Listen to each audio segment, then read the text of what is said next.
Hello guys, I am back with the new video. और आज की वीडियो में हम बात करेंगे एक ऐसे शो के बारे में जो कि बहुत लेट आता है, मेरी तरह ही। हाँ, पर आता है जब भी तब मजा करा के जाता है, मेरी तरह ही। Yes, I am talking about Family Man season 3। Shrikant Tiwari वापस आ चुके हैं अपने एक और नए मिशन के साथ, जिसमें वो खुद ही फंस चुके हैं। मिशन क्या था, सीरीज कैसी थी, सबके बारे में बात करेंगे। इंट्रो लगा देता हूँ, चलो मिलता हूँ। तो जैसे ही सीजन की शुरुआत होती है तो मुझे लगेगा कि कहीं वाइब ख़राब तो नहीं होगी, मतलब इतना रिव्यू सुन लिए होंगे, मुझे कहीं भी वाइब चेक में ख़राबी नहीं लगी। Same vibe, same feel, different angle के साथ। मतलब लास्ट में, सेकंड सीजन के लास्ट में उन्होंने चाइना को इंट्रोड्यूस किया था एज अ बिगर थ्रेट। इसमें चाइना नहीं है, पर हाँ यहाँ पे एक सोसाइटी है कलेक्टिबल्स करके, वो कलेक्टिबल्स ही है ना, या कौन कलेक्टिबल्स ही होगा। तो इस पूरे सीजन में जो है पर्सनल लाइफ पूरी सफ़र कर रही है श्रीकांत तिवारी की। जैसे पिछले सीजन में तो वो संभाल लेता था झूठ बोल बोल के, बट अब वो अपने पूरे परिवार को, सुची को, अपने दोनों बच्चों को बता चुका है कि एज अ एजेंट काम करता हूँ मैं, और टास्क में काम करता हूँ, टेररिज्म को एलिमिनेट करने के लिए काम करता है अपना श्रीकांत तिवारी। बहुत तगड़ा बंदा है। और दूसरा में पूरा पक्का हो जाता है कि अब जो है पर्सनल चीज़ें जाएंगी, क्योंकि पूरे सीजन में पूरी चीज़ें सेटअप करी गई हैं, जयदीप का कैरेक्टर भी और भी चीज़ें। तो ये सीरीज हो सकती है, तो मैं ये फील दे कि ये कंक्लूड नहीं करके जा रही है। मेरे को ये पक्का पता है क्योंकि अगले साल से शूटिंग स्टार्ट होने वाली है अगले सीजन की। तो चौथा सीजन आएगा तो हाँ, लोगों को लगेगा कि थ्रेट बहुत छोटा कर दिया है। अब वो ड्रग किंग पिन से लड़ रहा है, बट हाँ उसके पीछे और भी बड़ी चीज़ है जो कि चल रही है। कलेक्टर्स जो कि हैं उनको पकड़ना मेन वो रहेगा, क्योंकि ये रकाजा तो बहुत छोटी बात। और जैसे सेकंड एपिसोड का नाम था भी, इट्स पर्सनल, और पर्सनल हो भी चाहती हैं तिवारी के लिए, क्योंकि उसके काम में जो उसके गॉड फादर थे वो उनकी डेथ हो चुकी है, और वो उनके साथ ही था जब हुआ। तो कॉमरेड को खोने का दुख क्या होता है वो उसको लग चुका है। कुछ कुछ सीरीज जो होती है ना, हर बार मीम देके जाती है, इसमें भी मिलेगी, बट लोगों को इसलिए पसंद नहीं आ रहा है क्योंकि वो ज़्यादा एक्सपेक्ट कर रहे थे। आई गेस मैंने भी ज़्यादा एक्सपेक्ट किया हुआ था, और मेरे को तो सीरीज बिल्कुल उस पर खरी उतर दी गई। यही चाहिए था, यही मिला।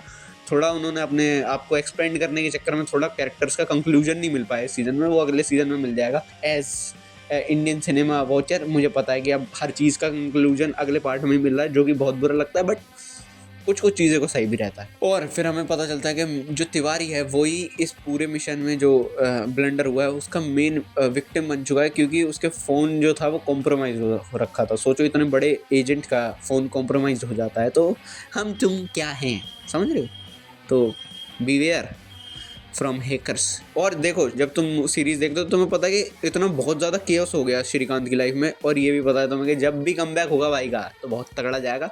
इसलिए मैं वेट कर रहा हूँ सीजन 4 का, क्योंकि मुझे पता है बहुत तगड़ा ही कम बैक होगा जब होगा। और सीरीज में हमें कुछ कैरेक्टर्स दिखाए जाते हैं जो इस सीरीज के बीच में आते हैं और इसी में कंक्लूड कर दिया जाता है। जैसे एक ऑफिसर जो कि श्रीकांत की जगह अपॉइंट हुआ था, उसको करप्ट दिखा के ख़त्म भी कर दिया गया है। तो उसका मेरे को नहीं लगता आगे इन्वॉल्वमेंट होगा, क्योंकि उस पर आपके वो बैठक बैठाई जाएगी, उसको वो करेंगे, एक तरीके से हटाएंगे। अब टास्क है छूते पैसा कमाना चाहता था बस। सीरीज में शुरुआत में जयदीप अहलावत का कैरेक्टर और निर्मित कौर का कैरेक्टर ईगो क्लैशेस दिखाते हैं, बट आखिर में आके फ्रेंडशिप हो जाती है दोनों की, जो कि अलग मोड पे ले जाना भी चाह रहे हैं मेकर। शायद से अगले सीजन में दिखे वो मोड या नहीं, जो भी होगा। मैं जयदीप के कैरेक्टर के डेवलपमेंट के लिए बहुत खुश हूँ, क्योंकि सिर्फ उसको एक रूथलेस विलन ना दिखा के एक जो प्यारी साइड है उसकी, मतलब विलन्स में भी प्यारी साइड दिखाते हैं, वो है कि वो उस बच्चे को छोड़ नहीं पा रहा है, जबकि उसको पता है कि उससे उसका रिलेशन नहीं है, और वो उसको छोड़ क्यों नहीं रहा है। फ्री जगह वही लायबल रहेगा, क्योंकि उसके पास उसकी माँ का प्यार था और माँ उसकी थी, और दोनों एक तार से कनेक्टेड थे। वो तार कट चुकी है, तो अब उसको संभालना ही पड़ेगा। और सीरीज में ना एक बहुत चीज़ें समझ आती है कि इंटर को रिलेशन चल रहा है सब लोगों का एक दूसरे के साथ। श्रीकांत की वाइफ, उसकी एक्स गर्लफ्रेंड, और सब लोग सब एक पॉइंट पर कनेक्ट होते हैं। श्रीकांत के लिए सब जान देने को तैयार हैं, क्योंकि इतना तगड़ा उसने अपना पोर्टफोलियो बना लिया उस एजेंसी में काम करते करते, कि इतना बढ़िया बंदा है कि अपने देश के लिए कर देता, तो हम तो छोटे मोटे प्यादे हैं, जान दे देंगे इन्हीं के लिए। वो मीम श्रीकांत के लिए बनाई गई है इस सीरीज़ के हिसाब से। तो हाँ, मेरे को सीरीज़ बहुत पसंद आई, मतलब जितना मैंने सोचा था उतनी ही अच्छी लगी। कुछ कुछ चीज़ें जो लोगों को पसंद नहीं आ रही है मेरे को, मैं मतलब उसी लाइन में नहीं खेलता हूँ। मेरे को लगता है कि कुछ कुछ चीज़ों को इवॉल्व करने के लिए तुम्हें अपने विजन को बढ़ाना पड़ेगा, और जिसके लिए थोड़ा टाइम लग सकता है, जो कि होने जा रहा है। आई एम होपिंग कि सीजन 4 बहुत तगड़ा होगा, और जो लोगों को बेकार लगा वो उनको वापस से रीजॉइन करवा लेगा और खुशी देगा, वही जो मुझे मिली है। ठीक है, तो मिलता हूँ अगली वीडियो में। तब तक के लिए स्वस्थ रहना, मस्त रहना, बुरी नजर से दूर रहना, अल्फा वॉइड पे आते रहना।